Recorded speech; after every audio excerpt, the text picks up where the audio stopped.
മത്തായി എഴുതിയ സുവിശേഷം 24-ാം അധ്യായം.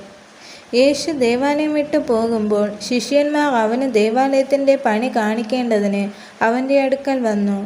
അവൻ അവരോട്, ഇതെല്ലാം കാണുന്നില്ലയോ? ഇടിഞ്ഞു പോകാതെ കല്ലിന്മേൽ കല്ല് ഇവിടെ ശേഷിക്കയില്ല എന്ന് ഞാൻ സത്യമായിട്ട് നിങ്ങളോട് പറയുന്നു എന്ന് പറഞ്ഞു. അവൻ ഒലിവുമലയിൽ ഇരിക്കുമ്പോൾ ശിഷ്യന്മാർ തനിച്ച് അവൻ്റെ അടുക്കൽ വന്ന്, അത് എപ്പോൾ സംഭവിക്കുമെന്നും നിന്റെ വരവിനും ലോകാവസാനത്തിനും അടയാളം എന്ത് എന്ന് പറഞ്ഞു തരയണമെന്ന് അപേക്ഷിച്ചു. അതിന് യേശു ഉത്തരം പറഞ്ഞത്, ആരും നിങ്ങളെ തെറ്റിക്കാതിരിപ്പാൻ സൂക്ഷിച്ചുകൊള്ളുവിൻ. ഞാൻ ക്രിസ്തു എന്ന് പറഞ്ഞ് അനേകർ എൻ്റെ പേർ എടുത്തു വന്ന് പലരെയും തെറ്റിക്കും. നിങ്ങൾ യുദ്ധങ്ങളെയും യുദ്ധശ്രുതികളെയും കുറിച്ച് കേൾക്കും. ചഞ്ചലപ്പെടാതിരിപ്പാൻ സൂക്ഷിച്ചുകൊള്ളുവിൻ. അത് സംഭവിക്കേണ്ടത് തന്നെ. എന്നാൽ അത് അവസാനമല്ല. ജാതി ജാതിയോടും രാജ്യം രാജ്യത്തോടും എതിർക്കും. ക്ഷാമവും ഭൂകമ്പവും അവിടെ ഉണ്ടാകും. എങ്കിലും ഇതൊക്കെയും ഈറ്റുനോവിൻ്റെ ആരംഭം അത്രേ. അന്ന് അവർ നിങ്ങളെ ഉപദ്രവത്തിന് ഏൽപ്പിക്കുകയും കൊല്ലുകയും ചെയ്യും. എൻ്റെ നാമനിമിത്തം സകല ജാതികളും നിങ്ങളെ പകയ്ക്കും. പലരും ഇടറി അന്യോന്യം ഏൽപ്പിച്ചു കൊടുക്കുകയും അന്യോന്യം പകയ്ക്കുകയും ചെയ്യും. കള്ളപ്രവാചകന്മാർ പലരും വന്ന് അനേകരെ തെറ്റിക്കും. അധർമ്മം പെരുകുന്നത് കൊണ്ട് അനേകരുടെ സ്നേഹം തണുത്തു പോകും. എന്നാൽ അവസാനത്തോളം സഹിച്ചു നിൽക്കുന്നവൻ രക്ഷിക്കപ്പെടും. രാജ്യത്തിൻ്റെ ഈ സുവിശേഷം സകല ജാതികൾക്കും സാക്ഷ്യമായി ഭൂലോകത്തിലൊക്കെയും പ്രസംഗിക്കപ്പെടും. അപ്പോൾ അവസാനം വരും. എന്നാൽ ദാനിയേൽ പ്രവാചകൻ മുഖാന്തരം അരുളി ചെയ്തതുപോലെ ശൂന്യമാക്കുന്ന മ്ലേച്ഛത വിശുദ്ധ സ്ഥലത്ത് നിൽക്കുന്നത് നിങ്ങൾ കാണുമ്പോൾ വായിക്കുന്നവൻ ചിന്തിച്ചു കൊള്ളട്ടെ. അന്ന് യഹൂദിയയിലുള്ളവർ മലകളിലേക്ക് ഓടിപ്പോകട്ടെ. വീടിന്മേലിരിക്കുന്നവൻ വീട്ടിലുള്ളത് എടുക്കേണ്ടതിന് ഇറങ്ങരുത്. വയലിലുള്ളവൻ വസ്ത്രമെടുപ്പാൻ മടങ്ങിപ്പോകരുത്. ആ കാലത്ത് ഗർഭിണികൾക്കും മുല കുടിപ്പിക്കുന്നവർക്കും അയ്യോ കഷ്ടം.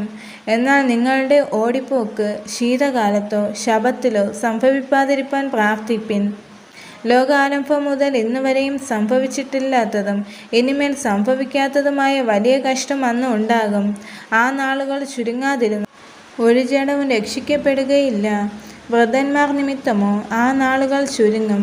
അന്ന് ആരാനും നിങ്ങളോട്, ഇതാ ക്രിസ്തു ഇവിടെ, അല്ല അവിടെ എന്ന് പറഞ്ഞാൽ വിശ്വസിക്കരുത്. കള്ളക്രിസ്തുക്കളും കള്ളപ്രവാചകന്മാരും എഴുന്നേറ്റ് കഴിയുമെങ്കിൽ വൃദ്ധന്മാരും തെറ്റിപ്പാനായി വലിയ അടയാളങ്ങളും അത്ഭുതങ്ങളും കാണിക്കും. ഓർത്തുകൊള്ളുവിൻ, ഞാൻ മുമ്പ് കൂട്ടി നിങ്ങളോട് പറഞ്ഞിരിക്കുന്നു. ആകയാൽ നിങ്ങളോട്, അതാ അവൻ മരുഭൂമിയിൽ എന്ന് പറഞ്ഞാൽ പുറപ്പെടരുത്. ഇതാ അറകളിൽ എന്ന് പറഞ്ഞാൽ വിശ്വസിക്കരുത്. മിന്നൽ കിഴക്കുനിന്ന് പുറപ്പെട്ട് പടിഞ്ഞാറോളം വിളങ്ങും പോലെ മനുഷ്യപുത്രൻ്റെ വരവ് ആകും. ശവമുള്ളിടത്ത് കഴുക്കൾ കൂടും. ആ കാലത്തിലെ കഷ്ടം കഴിഞ്ഞ ഉടനെ സൂര്യൻ ഇരുണ്ടു പോകും. ചന്ദ്രൻ പ്രകാശം കൊടുക്കാതെ ഇരിക്കും. നക്ഷത്രങ്ങൾ ആകാശത്ത് നിന്ന് വീഴും. ആകാശത്തിലെ ശക്തികൾ ഇളകിപ്പോകും. അപ്പോൾ മനുഷ്യപുത്രൻ്റെ അടയാളം ആകാശത്ത് വിളങ്ങും. അന്ന് ഭൂമിയിലെ സകല ഗോത്രങ്ങളും പ്രലപിച്ചും കൊണ്ട് മനുഷ്യപുത്രൻ ആകാശത്തിലെ മേഘങ്ങളിന്മേൽ മഹാശക്തിയോടും തേജസ്സോടും കൂടി വരുന്നത് കാണും. അവൻ തൻ്റെ ദൂതന്മാരെ മഹാകാഹളധ്വനിയോടും കൂടെ അയക്കും. അവർ അവൻ്റെ വൃദ്ധന്മാരെ ആകാശത്തിൻ്റെ അറുതി മുതൽ അറുതി വരെയും 4 ദിക്കിൽ നിന്നും കൂട്ടിച്ചേർക്കും. അത്തിയെ നോക്കി ഒരു ഉപമ പഠിപ്പിൻ.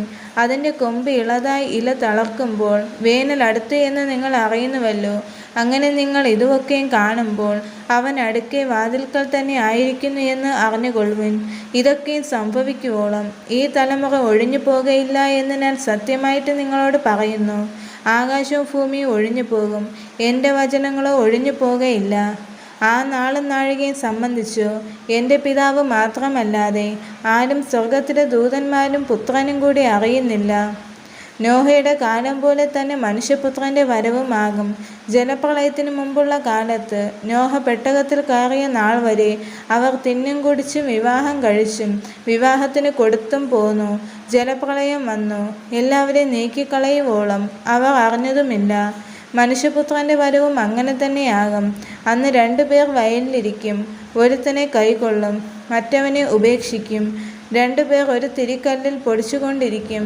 ഒരുത്തിയെ കൈക്കൊള്ളും, മറ്റവളെ ഉപേക്ഷിക്കും. നിങ്ങളുടെ കർത്താവ് ഏത് ദിവസത്തിൽ വരുന്നു എന്ന് നിങ്ങൾ അറിയായ്ക കൊണ്ട് ഉണർന്നിരിപ്പിൻ. കള്ളൻ വരുന്ന യാമം ഇന്നതെന്ന് വീട്ടുടയവൻ അറിഞ്ഞു എങ്കിൽ അവൻ ഉണർന്നിരിക്കുകയും തൻ്റെ വീട് തുറക്കുവാൻ സമ്മതിക്കാതിരിക്കുകയും ചെയ്യുമെന്ന് അറിയുന്നുവല്ലോ. അങ്ങനെ നിങ്ങൾ നനയ്ക്കാത്ത നാഴികയിൽ മനുഷ്യപുത്രൻ വരുന്നത് കൊണ്ട് നിങ്ങളും ഒരുങ്ങിയിരിപ്പിൻ. എന്നാൽ യജമാനൻ തൻ്റെ വീട്ടുകാർക്ക് തത്സമയത്ത് ഭക്ഷണം കൊടുക്കേണ്ടതിന് അവരുടെ മേൽ ആക്കിവച്ച വിശ്വസ്തനും ബുദ്ധിമാനുമായ ദാസൻ ആർ? യജമാനൻ വരുമ്പോൾ അങ്ങനെ ചെയ്തു കാണുന്ന ദാസൻ ഭാഗ്യവാൻ. അവൻ അവനെ തനിക്കുള്ള സകലത്തിന്മേലും യജമാനനാക്കി വയ്ക്കുമെന്ന് ഞാൻ സത്യമായിട്ട് നിങ്ങളോട് പറയുന്നു.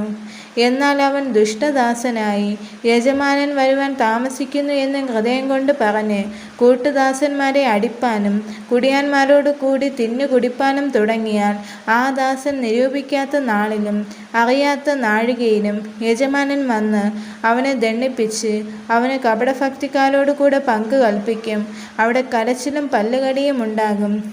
ഈ വചനങ്ങളാൽ ദൈവം എല്ലാവരെയും അനുഗ്രഹിക്കുമാറാകട്ടെ. ആമേൻ.